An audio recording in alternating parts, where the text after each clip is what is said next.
Oh, good morning, Tava Baird. Good morning, Jennifer Taylor. How are you? I am wonderful and happy 100th episode. I think it was last week. Oh my God, I cannot believe that we have done 100 episodes. Yeah, That we were just trying to figure out before the podcast. We're like, how many hours is that? Like, at least 150 hours of actual podcast that's out there. But then, yeah, so many hours. pours the after. They have all been just so filled with wonder and wow, I'm like 100 weeks of our spiritual evolution that is out there in the world. Feel like if we were a television series, there would be a montage here that showed Yes. us on episode one and then episode 20 and then episode, Oh, that would be really fun. greatest hits. It would be really funny to hear us like how we kind of talk about things and our kind of hesitance and caginess around certain things at the very beginning, and then it's like, here we go. Yeah, I mean, I imagine if we listened to the very first episodes, we'd be like, what in the world? Like, we didn't have our structure. We didn't. Did you sing on the very first episodes? You must have. I don't know, actually. I know Because, somewhere early on, I know I was speaking in vocations, and then at some yes. point, I think pretty early on, I said I felt like I needed to sing. Um, but I think it was, very short and probably pretty kind of reserved in what I was bringing through. Yeah, it would be really fascinating. We should go back and kind of see what's there. Or it may My just be God. so cringy we can't do it. Or we might just go, okay, that isn't what we do now. Take it down. And, Yeah. well, I don't think, I mean, Samael was around, but I don't think I even mentioned him. I probably mentioned him, but I don't think he started being a bigger influence until several episodes in, like 7 or 8 of them. I think it was earlier. Was it earlier than that? The only thing I remember is us suddenly doing one where he came through in a big way. And afterwards, I was having this like, oh my God, can we put that on there? Should we be doing that? And you were like, this is exactly what we're supposed to be doing. And I was going, are you sure? I mean, are you sure? And you were like, yeah, this is exactly, both supposed to be channeling on this thing. And me going, it's amazing that like you just knew that we were doing what we were supposed to be doing. I had no idea. Well, I mean, it makes sense too, because that was a super vulnerable thing for you to be doing in that podcast. I mean, you were really not all that open with it. It was still a fairly private kind of thing at that point. And so Mhm. and I remember you being like, is that okay? This just sort of came through, and and I didn't ask. I'm like, oh yeah, yeah, yeah, there was this overwhelming feeling of, oh, this is why we're doing the podcast. This is what we're supposed to be doing. We're supposed to be channeling. And at that time, I didn't really realize that I would be much of a part of that, but it was just like, yeah, let's bring Yeah. in Samael more and, And talk about it. But I will, as long as I live, I will never forget at the time my computer setup was out in the front of the house. And as long as I live, I will never forget the day that Samael suddenly went, "Hello, Michael." And I was like, "Oh my God." And I remember you on the other end just being like, "Oh my God," because there was like a light was you could see that had come in. And I mean, that was the first time that I was like, "Oh, it's not just going to be like Michael was already coming through you in song, but I think I thought of him as being on that side of the computer screen, like as if we'd put an angel in a playpen somehow. And when suddenly it was like, oh no, he's wherever he wants to be. This isn't just you and Samael in the room, and that's where the club ends. Um, I was like, "Oh my God," because I had had no interaction with him. I didn't know what to do. And I was so grateful that you did. Well, it was, I remember that I can still, yeah, I remember that part just as clear as day. Our whole studio, I was facing the other direction and he was really strongly to my right, but the energy was so strong. It was like, yeah, wow. Like I could just feel there was so much. It was almost like hard to get a breath. And, I feel like I had known he was around and I had known his presence, but I don't know that I had felt it that strongly ever. And I think like Sekhmet and I think maybe Sekhmet had come through. I feel like there had been some messages maybe from Yes. others before that, but yeah, his energy was just so strong. I think that was the first time I'd really felt him that strongly, that Yeah. close. Some of the other things I remember from us early days, well, it took Samuel a long time to talk about Lilith, which Yeah. now we have Lilith episodes, like where we talk about, the 10 steps to sovereignty. But Yeah. the book of Samael, he barely mentions her in there at all. And he didn't really talk about other entities much, except just in passing. And I remember when we first had an episode where he was actually ready to speak about her at greater length. Me just going, oh boy, I feel like something here has shifted. Yeah. I remember bone reading and the episode about was it your grandfather? Yes. Yeah. Yes, I remember that Or great episode. grandfather. Yeah. Great Great grandfather. grandfather.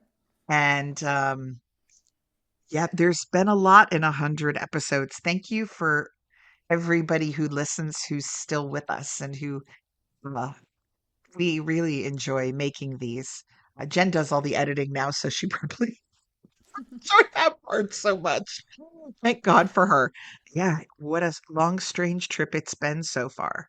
Yeah, it's just been so amazing. It's one of my favorite things is to podcast. And honestly, the editing is good for me because I have so little recollection after we do the podcast of what actually happened in it that it's really helpful to go back and go, okay, and read what Samael had said and be reminded of the messages and then take it in because it's almost like I can't really take it in as it's all happening because I'm in such a kind of channeling sort of place too that my recollection part of my memory just doesn't work. But Right. then afterwards when I get to go back and edit, then I'm reminded of it and it's almost like then I can take it in and I can start to incorporate it a little bit more. Well, sometimes we're such a disaster. We're all over the place that it's really hard, but a lot of times it's really a blessing to be able to go back and review it because so many times I'm like, how did all that happen? And then like that afternoon I couldn't have told anybody what happened. Like it's just gone. Yeah, and Yeah. I second your things. Thank you to everybody who has been watching and listening and is our memory about it. It's so neat to go somewhere and have you come and be like, oh, remember when you did such and such? Or, oh, yeah, of course, because remember when Michael did this or you did that or this being came in and said that. And I'm thinking, oh my goodness, I had totally forgotten that. But you guys are amazing. And it is so flattering and so humbling and such a blessing that you're out there and you're listening and you're taking it in. We have gotten some really amazing feedback recently about just how much this is helping you on your spiritual journeys and how I've had a number of people say that it feels like it's really kind of quickening their journeys and speeding things up and helping them to really grow exponentially. And oh my goodness. Thank you. Thank you. Thank you for sharing that. It's so validating because sometimes we will start to wonder like, are we like, is this doing something for people? Like, Other than and at us, least it's I doing tend to stuff for do us. that. Yeah, exactly.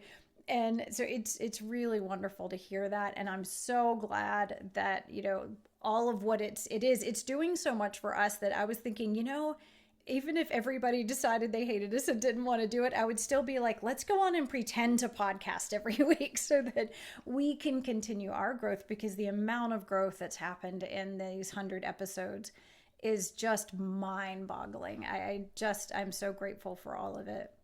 I mean, if it wasn't for the podcast, we wouldn't have Power of Story because that came out of a podcast episode and a need Yeah. to to try to apply what had come through. And so, now we did Power of Story at Green Hill Cemetery. We did it twice at Fertile Ground Gathering. We will be doing the Angel Path at Mystic Fire this November. Jen and Keith and I, that wouldn't have happened if it wasn't for the podcast. We have Power of Story recordings in the boot of our car to pull out at some point that put out there. And so, but all of that was generated, doing live channeling with you all was generated from a podcast episode. Yeah, So so much of what we're doing, Omnivora, and even a lot of the Lilith stuff, a lot of this stuff came out because of the conversations that we were having together on this podcast. So, you absolutely. guys are really a major part of this, and I'm so grateful to have you along on our journeys. And I It's really love when wonderful. you share your journeys with us as well. Yeah, that's one of the wonderful things is to be, I've had instances where I'll be at a market and somebody will walk into the booth and go, I know that voice. Are you Tava Baird? Or I will be at an event and two people will be chatting about something and I'll go, "Oh, that's really interesting." Like, I'd love to know more about that. And they'll be like, you guys did a whole episode that was based on this, And I'm like, okay, so you guys remember better than we do. That's channeling for you folks. Just the wonderful community that we've met, and it's only going to grow. So Yeah. Absolutely. And thank you all for helping it grow. We really appreciate your recommendations to people, your sharing it, all that you can do to help other people find it who would be in resonance with these messages. We are really, really grateful for. absolutely. Well, I feel like it's time for a birthday song. All right. Happy So, 100th episode to us. oh, so I am really excited to see what's going to come through today. I feel like last week's episode with talking about the currents and the physical currents through our physical world and the earth and the materials around us, I after going back and editing and various conversations that have happened since, that helped us to realize he was really very much talking more about the physical. Like, we talked about the physical some, and then we also talked about the metaphorical kinds of currents. But it sounds like there's probably a lot more to dive into with these physical currents and feeling into those in our earthly interactions. And so I don't know what Michael and Samael have planned, but I've sort of put in a little request for some more information around that. So we'll see what happens. And I guess for singing, Samael, he's always so good with the requests. If he has any requests for the focus of the song today, I'm happy to receive it. He let me know shortly before we started that he was ready. So I uh, love it. he said, Michael is knocking on the door. Yeah, I just got a little. So, guys, ever since Ophon showed up, I've been getting these kind of intense energy bursts where I get dizzy sometimes when I'm doing the podcasts that are not happening in other places in my life. Um, and it was interesting because as soon as you started talking about singing, there was and then it stopped. And so I think I'm getting a like something is coming thing. So I'm just going to make notes today. Singing, the Beforehand. first wave came in. So Samael, anything for a song? He said, I have much to say, so grounding might be good. Oh boy. Okay. Does he not have much to say? Right. Wow. All right. So He's we, laughing. usually the grounding is at the end of the episode. I think it's interesting that it's like we need to go ahead. We always talk about buckle in. Well, yeah, it sounds like we need to get on all of our safety gear first now for this. Yes. Maybe things are going in reverse today. Maybe we're going to need grounding going in. All right. This would Very be interesting. interesting. All All right. right. Well, So sounds like there's Michael there. is all ready too. So Uh, let's go. all right.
But I have about 8 hours of you playing that flute and singing that song.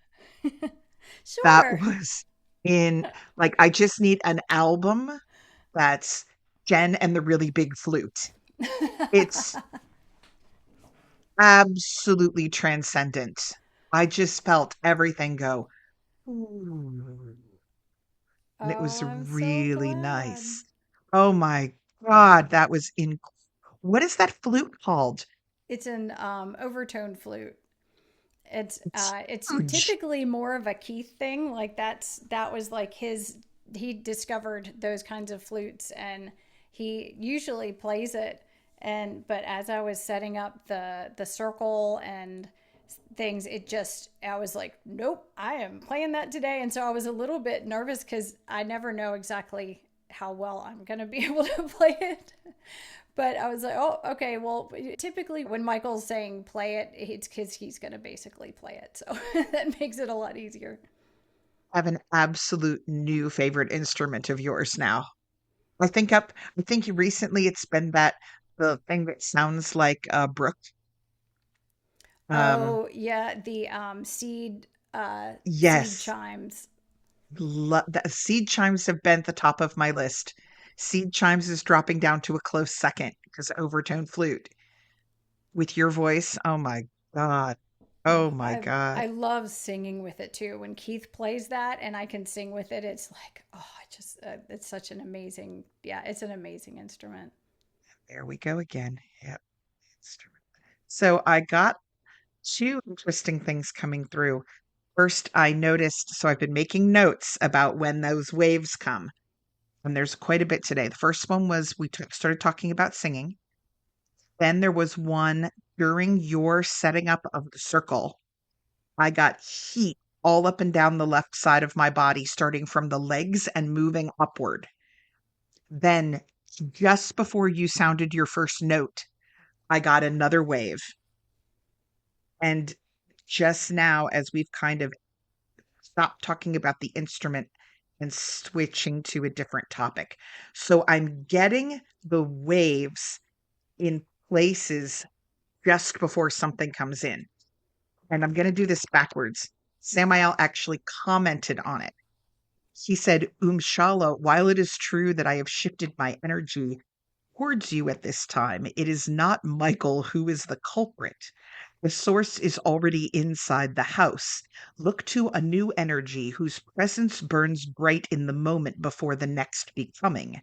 You have not spent enough time in the meeting of it. So I think I'm getting waves because remember Samuel talked about this new energy being the moment before the word is spoken. I'm getting the right Oh, before we switch topics or right before music is about to play. I'm getting it in those pauses. I guess they're edge states, but I'm getting them in that pause before the next beginning. Is that oh, that's fascinating. so? It's not Michael's fault. It's Sorry, Michael. He's like, dude, it's funny. It had occurred to me when I was talking about that, like, one of his big jobs is the filtering and deciding what should come through and what shouldn't. And I was thinking, well, the idea of me telling him that maybe he's allowing to, like, I'm sure he's way more that got it than I do. With me telling him, it's really funny because that had occurred to me as I was talking about him. I was thinking, yeah, this is probably not quite right. Samael just said something that's basically making me facepalm myself. He also pointed out, he said, watch and see when it happens. The place where the information about where this energy came through was your circle that I'm looking at directly behind you. And this is only happening on the podcast when you are in this room and I am looking at that place. So I'm wondering if it's happening more when you are talking about going into the circle or about to walk into the circle or setting up the circle or about to sing. If I'm getting like a, because I'm looking at where it happened. Yeah, well, and I'm setting up this sort of space that it happened in too. Hmm. It's the stones and all of that You're remains. recreating the energetic space. Essentially, I'm going back to revisit the place it happened every time you set up that circle and I watch you do it. Yeah. And if that's not energy that you're used to, that could really blew your circuits at the time. And if that's not energy that you've gotten accustomed to yet, then yeah, it's like you're just getting hit with it every time. Through the energetic drive through, and every time I do it, going, I wonder why this keeps happening. Because you What's keep going going on? and watching to the same place. Oh gosh. All right. Well, that's interesting. I also have, you requested and he came through, Yay. more from Samael on energy. So here we go. We have spoken on the energy of place. There is more, however, to be considered. You must also take into account other workings, your own physical history, who is applying discernment, and the comfort with which you summon your magic. Point: an angelic being working gay magic in the lost city will have very different abilities and results than a human working day magic standing in a park. Different energetic and material physiologies, different depths of knowledge, different environment, and different comfort levels. This is why, while old written spells are of interest, they cannot be universally applied with reproducible results. The currents in which you are standing must be examined as much as possible.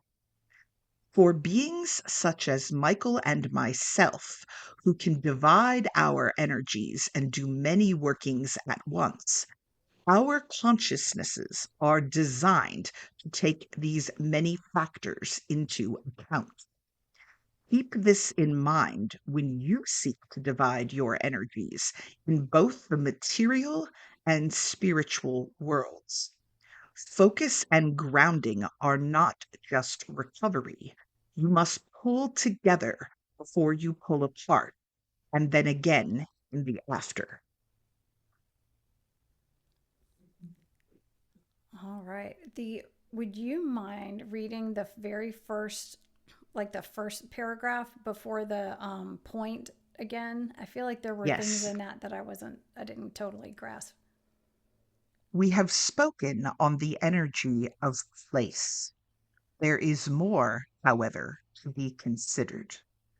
You must also take into account other workings, your own physical history, who is applying discernment, and the comfort with which you summon your magic.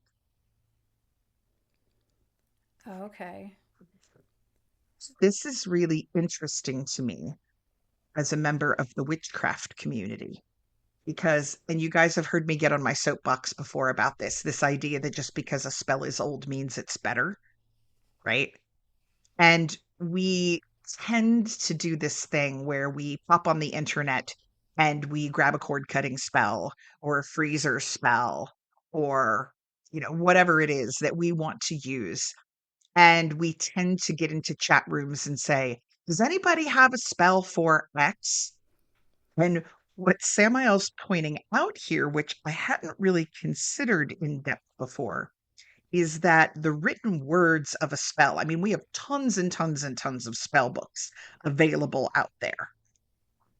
And he's telling us to use the spell books differently, that the written words on the page of what somebody else said may not be directly applicable or do much for us because that person had different experience, was standing in different energetic currents, was working with different guides, or even if they were working with a similar guide or the same guide as you, they have a different relationship with that guide. They were doing it in a different location, and their comfort level while doing the spell may have been completely different.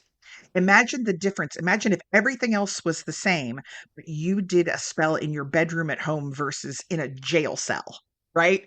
You're going to have there's going to be different energies moving through you. And so we have this tendency to go, oh, this is a witch that I adore and I love all of their books and I am going to repeat the words that they repeat.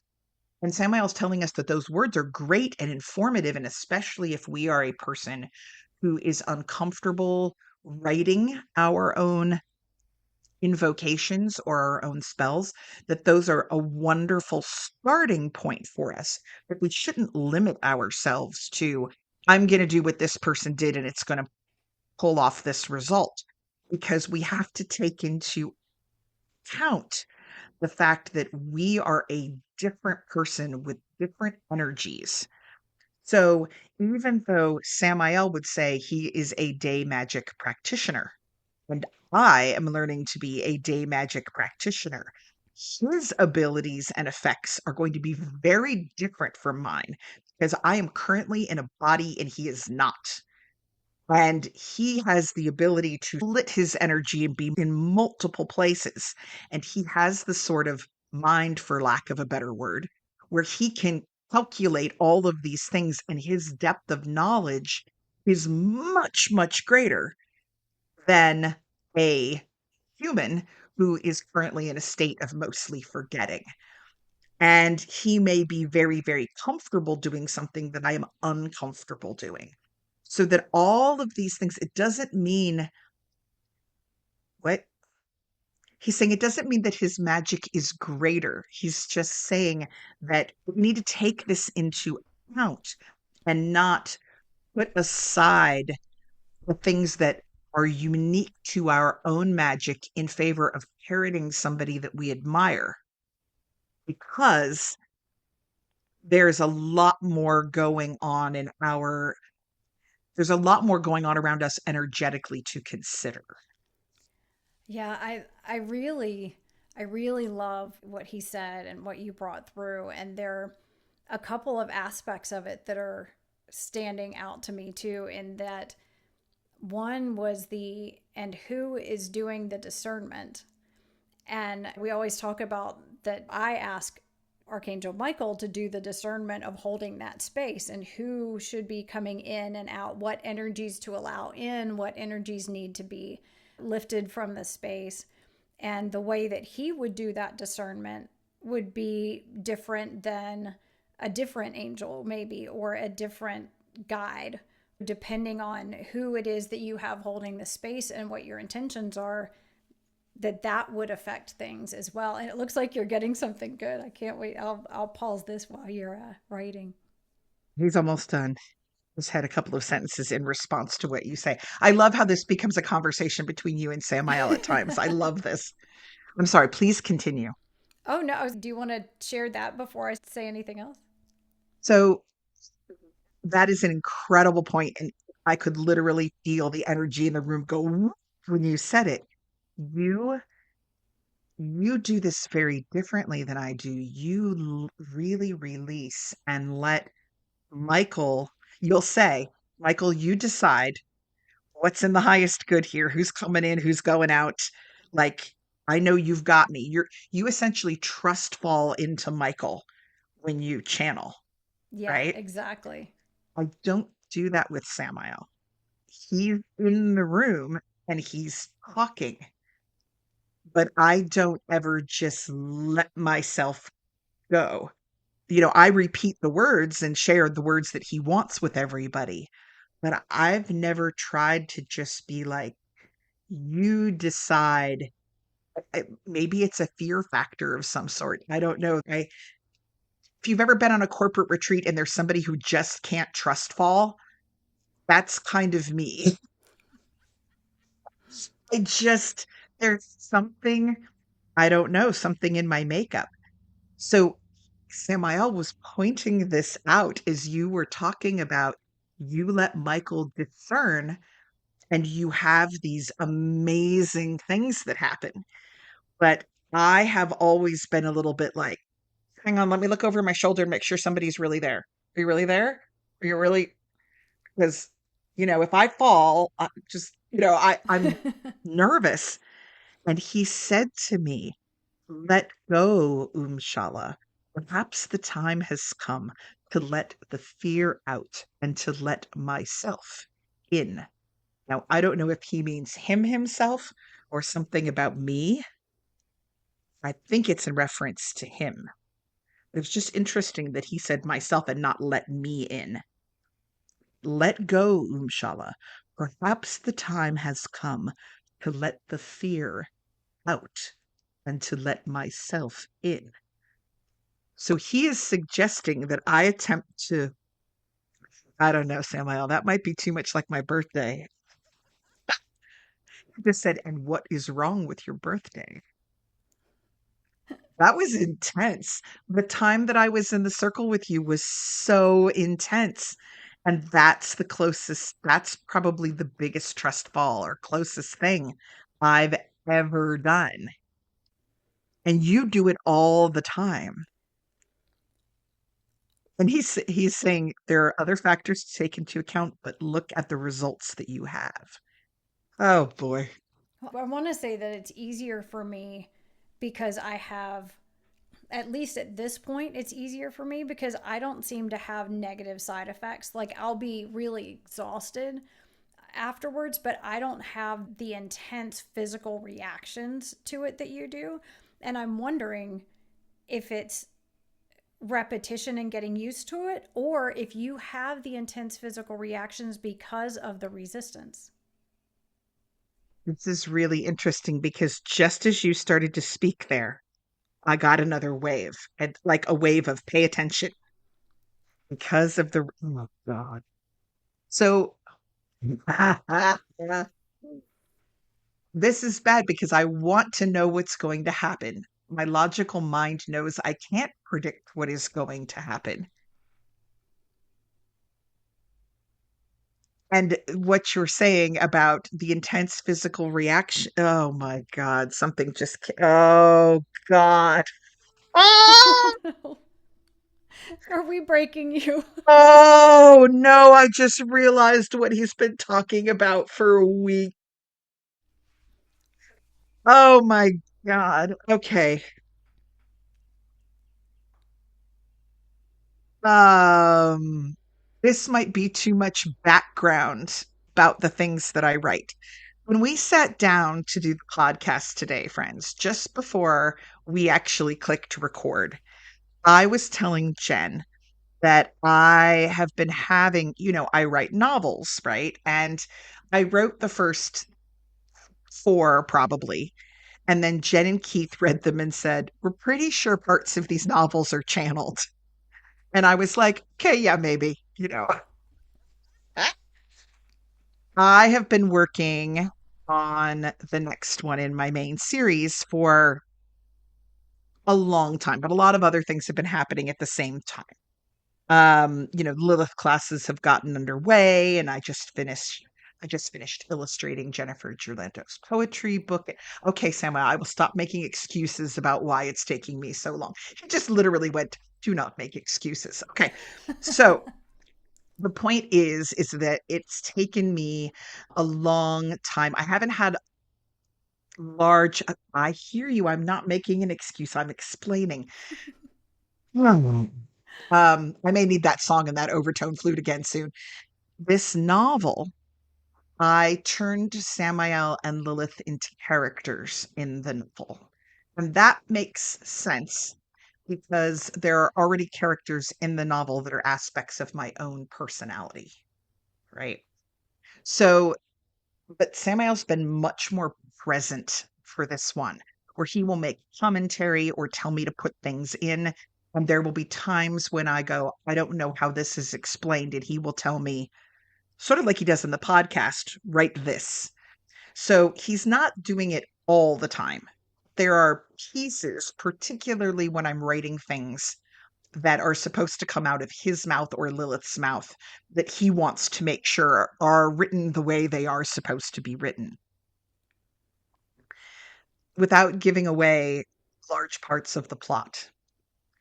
I would say over the last week to 10 days, There was a piece I had written of the novel. He was like, nope, needs to be redone. And he had me pull it out. And instead, it now has this massive explanation about energy in it and talking about how energies move. So, sort of the things we're discussing today. One of the characters in there has, up until this point in the series, there has been the perception that energy is affecting this character in a particular way. And what Samael says in explaining it in the book, which his character explains in the book, is that no, you're looking at it wrong. It has to do with the way that this being was designed. And essentially, certain things were restricted. And so when certain energies come in, he likens it to building a dam, that an energetic dam was built in this person. And that when these other energies come in, it is not them that is affecting the person. It is that that energetic current can't flow through the person correctly. And what it's doing is rising up over the sides of the dam, and the dam is getting ready to burst.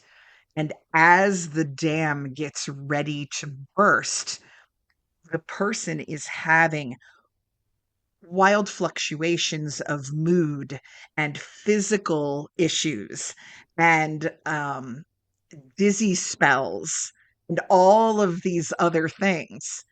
And it has to do with the fact that there is a resistance, which I just now realized when you said it, inside the character, that the energy that's naturally supposed to move through is running into this dam. And because it can't flow the way it's designed to flow, the character is in distress and has been in distress. So it's not unique, different incidents. It's the fact that it has to do with the flow. And so as soon as you said resistance there, I was like, oh my God, you've literally been illustrating what happens when something is cut off, when a stream is blocked, that eventually, if you stay in that current, there's so much stress on it that things will start to malfunction. And you just drew a parallel between what he had me write about a character that is an aspect of myself over the last 7 to 10 days with what is actually happening to me. Wow, that is fascinating. So, really, it's the resistance to whatever that block is that's causing the energy to build up or back up, that's causing all of the physical discomfort and the dizziness and the heat and the pain and all of that. And so, if that could be released and dissolved, you would be able to take in all this energy because it could flow in a healthy way. It is so interesting that you were just describing this whole thing and as like a dam and it building up. So I'm right actually in the middle of teaching a Reiki 1 and 2 course. And it's a wonderful group of students. I am so blessed to have them. And a couple of the people have been having particular issues with their body's response to the attunements and the energy coming in to be able to channel Reiki, because there's a lot of energy coming in. So there's a lot that has to be released, a lot that has to be kind of rearranged in our physical bodies and in our energetic bodies in order to allow this major flow of new energy to come through. And for some of them, it's a much easier process, and physically they're maybe a little tired or whatever, but they're doing okay. And for others, they have a lot of like detox kinds of symptoms afterwards where Yes. all this stuff is being released. And one of the students had reached out and said that they were having headaches. And so I had made sure first that they were being well hydrated, and they were. And I suggested that a lot of times for headaches, what you do is you actually focus on the feet and on pulling energy down through the body and out through the feet, because a lot of times the headache is actually a buildup of energy up in the head. And if you pull that energy out and down through the legs, down out through the feet, the headache goes away. And so they were like, okay, I will try it, and decided to try it. And this story goes perfectly with the other aspect I was going to point out that really stood out to me, which was the comfort level. And I kept trying to instill in them in the first couple classes to just relax and play with the energy, and just, there's no Yes. wrong, there's no right, just follow it, play with it, see what happens. And so they were like, okay, I'm going to do this, but I'm also going to maybe try to incorporate it into some of the things that I do already. And so the person had music playing, and it was like basically just set to shuffle all the songs that they've ever liked on this app. Yeah. They started above the head and instinctively were doing Lilithian hand gestures for balance, as they were also flowing Reiki. And they said all the chakras like kind of lit up and moving down. As they got to their heart chakra, it felt like it was stuck, like the energy didn't want to move. And at that very moment, a song called Open to Love came on. And they were like, oh my goodness, are you even kidding me? So that came on, and there was this welling up of emotion, and the energy and awareness of needing to open to self-love was coming through, and their heart chakra opened, and the blockage dissolved, and their headache was gone. And the energy moved. They've continued the process all the way down through their chakras, all the way down to their feet, but the headache was gone. And part of what they were expressing was not only like, oh my gosh, this actually worked, this really happened, but that they kind of trust fell into their own knowing and into being guided, and let go of the idea of doing it wrong. And the next thing you knew, ended up using Lilithian hand gestures along with motion and Reiki and their knowledge of chakras, and it all came through. And I've actually had two such instances just in the last couple days of people who were saying from the class that they were like, I finally just let go and started to play and give myself permission to be more comfortable with the idea of, I have Reiki and I really can use it in whatever way I'm guided to do it. And as they did, were having amazing responses and amazing results. And so those two things were just, I was like, oh my gosh, it went so well with what he was just saying and what you were just sharing. That's incredible. I feel very much like and I should say, I don't know if you're up for this, but there's a couple paragraphs here from my working document from Book of High Places that is a conversation between Sorsha and Samael that is on this topic. Oh, Would you like to wow. hear a couple paragraphs and see? Because I'd be curious to Oh, see what yeah, you'd get off of it in light of what you just said. Okay. absolutely. So, people, if you read this series and you do not want a spoiler, skip ahead in the podcast I believe I figured out to skip ahead to 58 minutes, 53 seconds, and I think you should be okay. because you are about to hear an explanation that you don't want to hear. If you want it to be a surprise, fast forward and don't listen to this. And just so you know, I'm this is from the Book of High Places. So if you're This is like, Book I of don't High know which Places. book or how close I am to it, this is the Book of High Yeah, Places. this is the book that will come out later this year. It is after Bone Witch. So this is a secret, right? If you're in book one, oh dear God, don't listen. If you are angry at me for not getting this book out faster and just want to hear a little bit, here we go. Because there's no way I can mask what's going on once I start reading. Okay, so here we go. So this is Samael explaining to Sorsha what Heliel's research into Lectia has led him to hypothesize about the original spell the magician used to break Alex into two entities. Okay. And I'm doing as little as possible here. So they talk a little bit about a previous book, and then Samael sat forward in his seat. Let us move our focus to the present. The magician has Alastair with him in Fairy and Alexander on Earth. And then you enter his life, and magic begins to arrive. Hileo believes that there is one major difference in how Alastair and Alexander were created. Their minds are different. The Fae process magic and language differently than humans.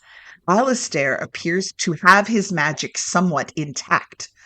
Alexander, in order to make him human, was starved out. Starved out? Samael met Sorcia's eyes. Imagine young Alistair and Alexander's minds as healthy plants. The leaves pull in the rays of the sun. The roots pull in water and nutrients. Now imagine that in the spell that split them, strong magical cords are tied around 25% of Alistair's roots. He cannot process water and nourishment in the same way. He is somewhat hobbled, not at his full potential, still quite magical. And Alex? Samael shook his head. He needs less magical capacity to operate and survive in a human world. And so 75% of his roots are blocked, obstructed, and that part of his mind and soul begin to starve. Sorsha covered her mouth with her hand in horror. Oh, my goddess, Samael continues, the magical currents on Earth are poison to most Fae. Only the strongest can visit and stay for any length of time. This was not done to torture him, Sorsha. It was done so that he could survive there. He still carries ties to Alistair and certain Fae traits. Samael sighed. It was done so he could stay with his mother and live. Samael shifted in his chair and lowered his voice. There have been side effects, of course. His communication is affected. He often feels like a foreigner among his own people. His mind tends to view the world as a hostile place. Had he been left alone, he might have made it on Earth for some time. But then, Samael spread his hands, magic came calling. The Violet Woman, Sorsha added, the knife, portals, fairy, the arcanum. Each time Alexander is exposed to a strong magic, it attempts to flow through his mind and body as it is designed to flow through a powerful magical creature, Samael explained. Alexander's capacity to process it has been largely cut off. His mind has few channels to handle it. It overwhelms him and puts pressure on his sanity. His body and temperament cannot bear it, and he begins to fall apart. Samael clasped his hands together. The magician built a dam in his soul, and with repeated exposure to harmonizing magics, that magical level rises. With repeated exposures of late, Alexander's mind and body is ready to burst. Once that happens, there will be no repairing it. Hileo believes he will transform in unpredictable ways. Then he will die, and he will go violently insane as he does so. Oh boy. So that's an extreme case because we're Yeah. Talking about somebody who is, a talking fae. about a Fae. character in a fantasy novel. We're talking about somebody who is not entirely human. There's that same idea of the spell that was put in place to make him human essentially cut off 75% of the channels through which natural magic flow, or what we would call energetic flow, should go through. And in his environment, in the streams or currents that he's standing in, those magical levels, the intensity on the dam is getting higher and higher and higher as he's exposed to things that he was never meant to be exposed to in a human realm. And he starts to fall apart because of the blockages. He can't process it. He feels depressed. He sees the world as hostile. Now, in his life, a lot of things have been coming to attack him. It So has been very hostile. fair game, right? Um, there is, a paranoia that starts to set in, and this difficulty in connecting with the divine. It's not that character always thinks that God isn't listening to him. Well, 75% essentially of the way that divine energy is supposed to flow through him has been strangled. So when he does get something that comes in, things are about to burst. And so, whereas there were isolated incidents all through the series of, oh, we have this magical knife. Oh no, his body and mind are freaking out. It's not that item per se, it's that he's being exposed to a higher current, and the resistance that was built into him to save his life at a young age is still there. Which makes me, of course, look at my own resistances and say, what was built into me at a young age that needs to be untied? What expectations do I have? Do I view the world as a hostile place? Is that why I can't let go and trust fall into an angel who has only proven himself to be kind and loving and trustworthy? How can I move to that next level of my own development until I find a way to slice those magical cords that are strangling me off of my root, so that what I was designed to do, so that things can flow through, so the little plant doesn't die, right? So that this can come through. And so it just, that passage reminded me of what you were saying. Yeah. And I think so much of our experience in life is really a result of dams like that, in places where we have put up blockages or we have built protective cages around parts of ourselves. The heart is one of the most common places that people do. The throat is another huge one.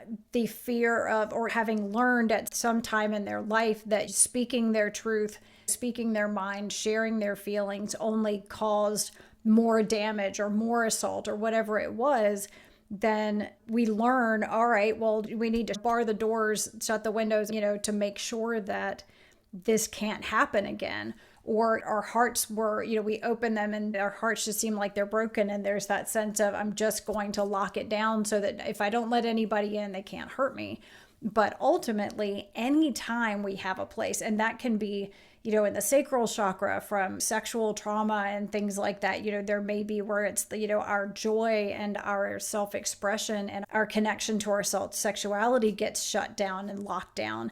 And wherever that is in our bodies, there's going to be a response because things get backed up. That area can't do what it's designed to do. And so other areas are trying to compensate. We get depleted or we get flooded.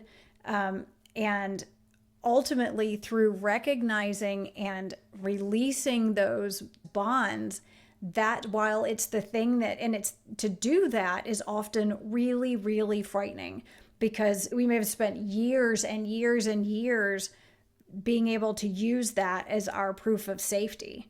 And a lot of this is subconscious, but on some level, if we feel into it, we might recognize that we've done that. But that fear of how am I going to be if I let go of this? What's going to happen to me if I let go of that? And a lot of times, and we talked about that actually in the spirit attachments episode where we were talking about that the spirit release a lot of times also is releasing these beings that we called in to guard ourselves, to hold these things, and that by being there, they're keeping locked and shut up something that now we really could handle and we're ready for it. But there is that moment of resistance. And I think that tends to happen in our lives too, when things need to change, things need to shift, but we're resisting them. Oftentimes, that's when we develop an illness. That's when something happens and things get really bad. And it's like the universe pushes us to where if we don't make these decisions to unlock it on our own, the universe is going to push us to the point where the dam breaks so that it is released. And often those breaking, those rupture times are really, really hard. But from those, often the most growth and the best things come from that on the other side.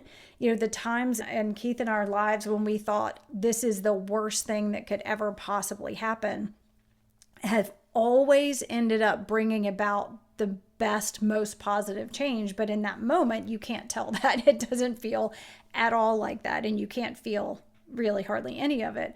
And I always talk about like the goddess Kali, you know, comes in, and if you're working with her consciously and you're saying, okay, show me what needs to be released, show me what needs to be broken down and destroyed and, or, you know, released so that I can move forward, it's a much more pleasant process. But if you're resisting making those changes and looking at those things, she will eventually come in, or some other being like her will come in and go, okay, you weren't willing to do it, so I'm going to do it for you, and knocks down all the walls. And it's a much more abrupt, disturbing kind of event when she has to come in and go, you know, that's it.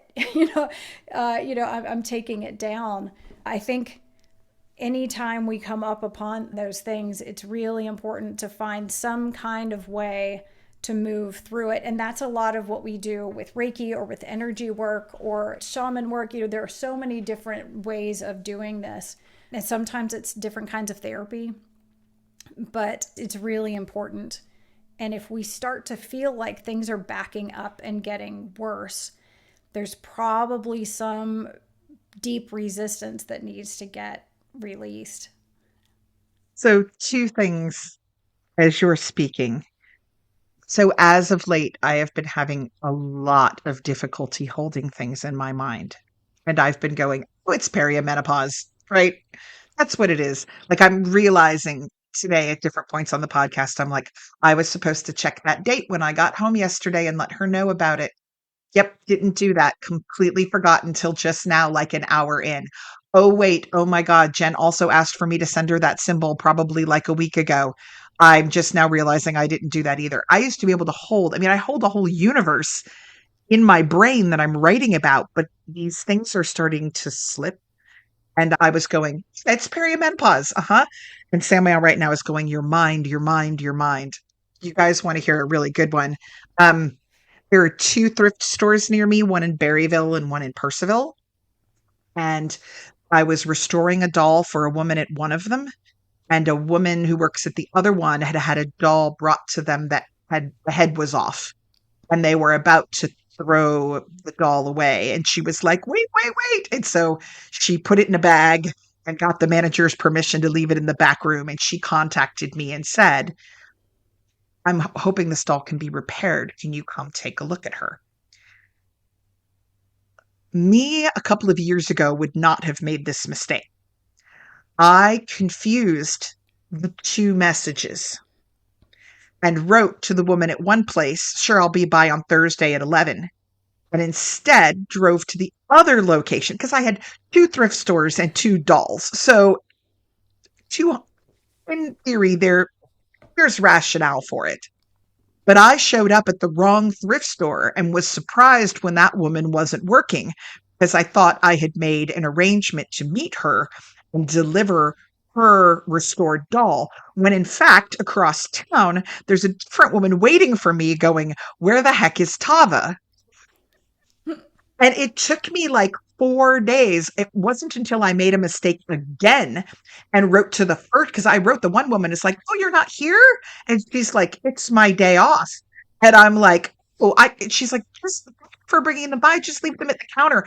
I did not realize that I was talking to the wrong person until like 4 days later when I wrote the wrong woman again and said, um, something about the picture you sent me of the headless doll. And she's like, what are you talking about? And that's when I realized they were two separate and distinct people in two locations. I mean, they were both Blue Ridge Hospice thrift stores, and they both had conversations with me going about a doll. But things like that, and like going, yes, I will get home and send this to you, and then it's just gone. The number of times over the past couple weeks when my husband has said, call me at the base of the mountain so I can come out and help you unload. I have not been able to call him at all. I end up in the driveway going, oh, I was supposed to call him a couple minutes ago.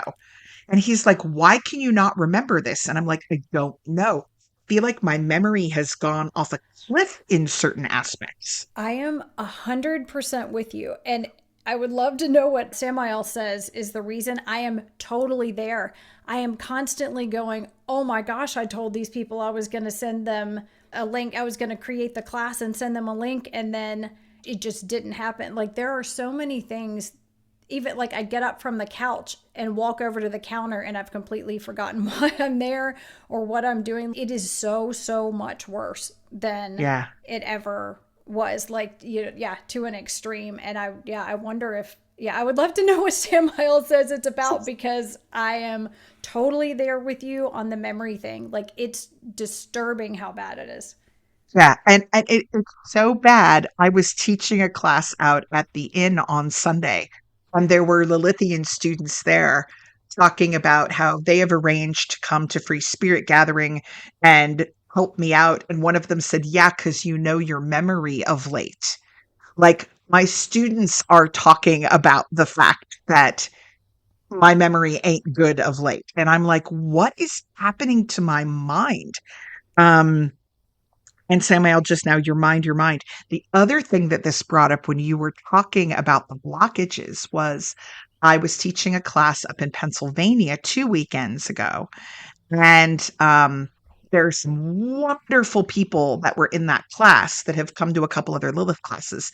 And they live down near Virginia Beach. Well, I grew up in Virginia Beach.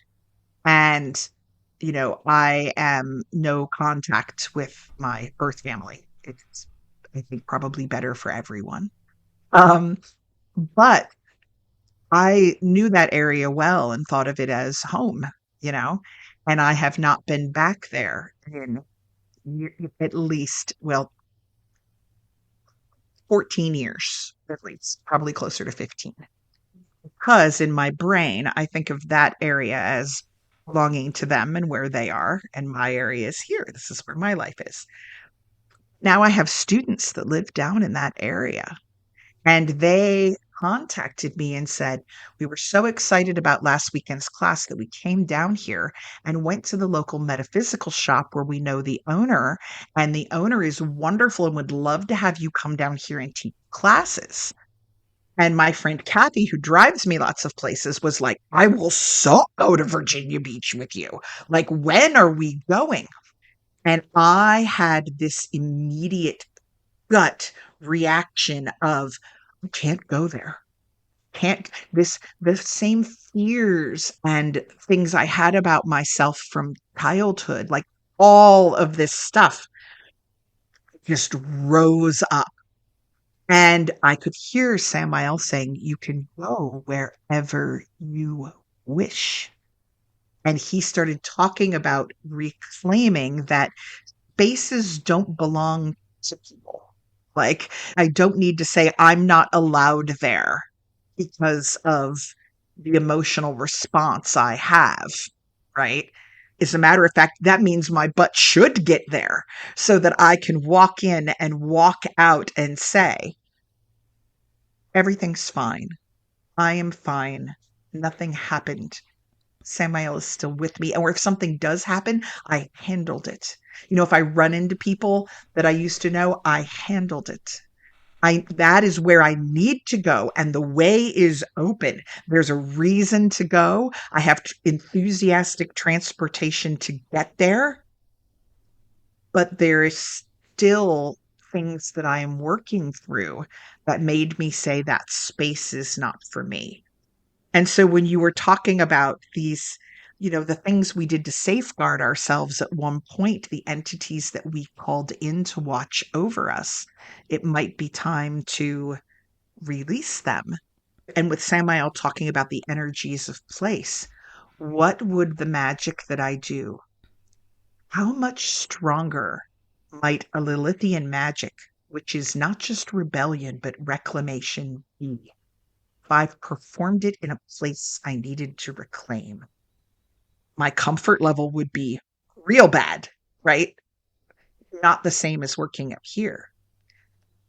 But that struggle to move towards that reclamation, I think would be an incredibly powerful and deep transformation. I just have to get up the nerve to do it. The way is open. I have to let myself fall. And yeah, Yeah. I don't know. Yeah, and in my experience, when the way opens, it's like that's the time. There's the universe brings to us the opportunity when we're ready to handle it. We're ready to go there. We don't feel ready, but when it's time to do it, it seems like the way opens.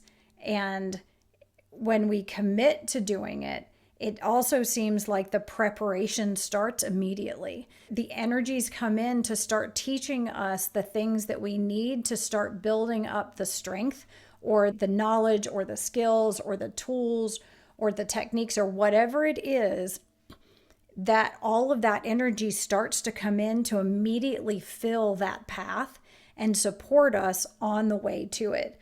And that happens even like when people sign up for Reiki classes, from the moment they register for the class, the energy starts working with them and it starts working, it coming in and starting to be like, okay, we're going to need to shift this a little bit. And for some people, it can be really harrowing getting from that registration point to the class and showing up. And because of that, there are a lot of people who don't end up showing up to class because they think, oh, it's a sin that I'm not supposed to do this, or things are too rough. It's too difficult of a time for me to do it. But it's really all the stuff that's starting to move and shift. And if you do show up, things are going to start to resolve. It's amazing how showing up then, all of that was preparing for this moment and this connection. But then when they don't come to class, they just kind of, and they are like, oh, I'm going to have to just reschedule it. I'll make the next class when things aren't quite so busy or aren't so crazy.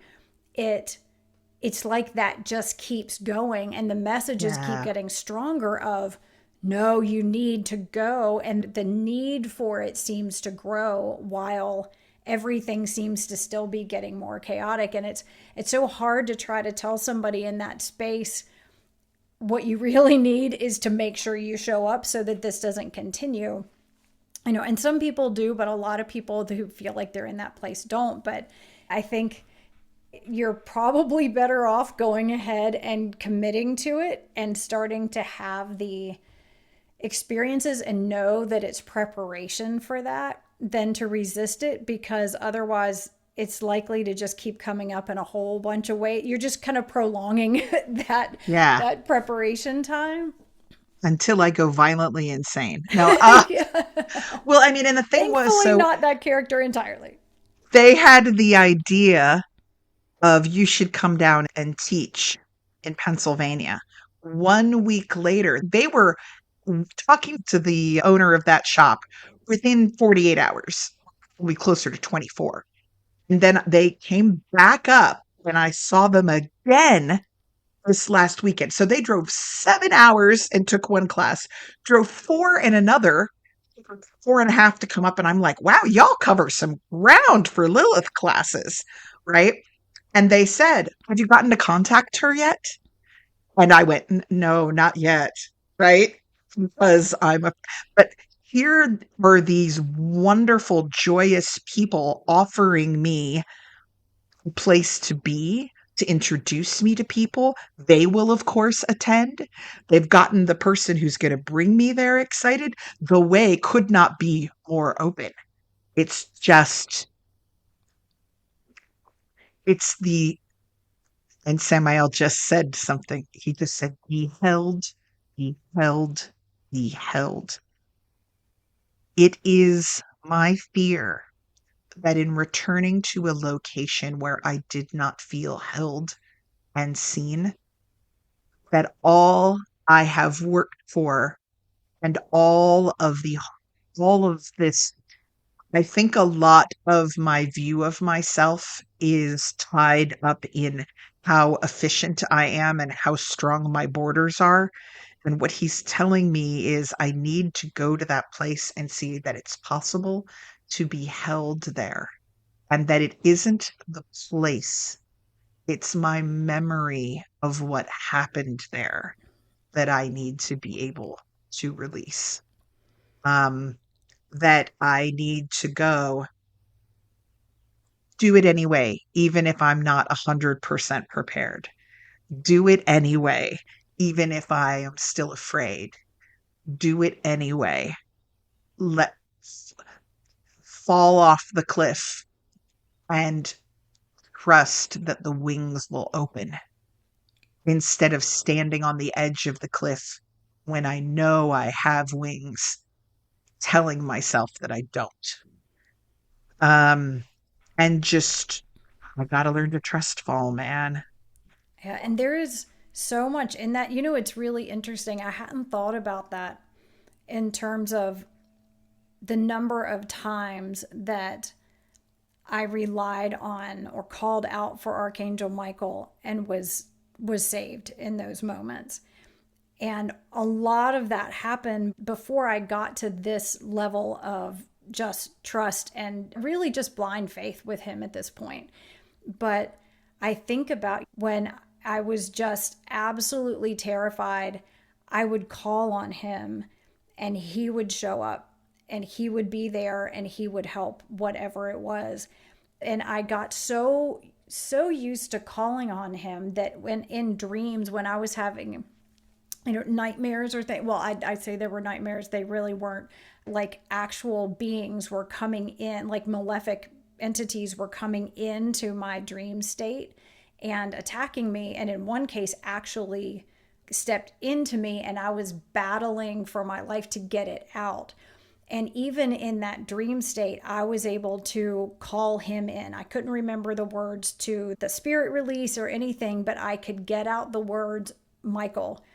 And he came in and helped me to fight myself free, to get free.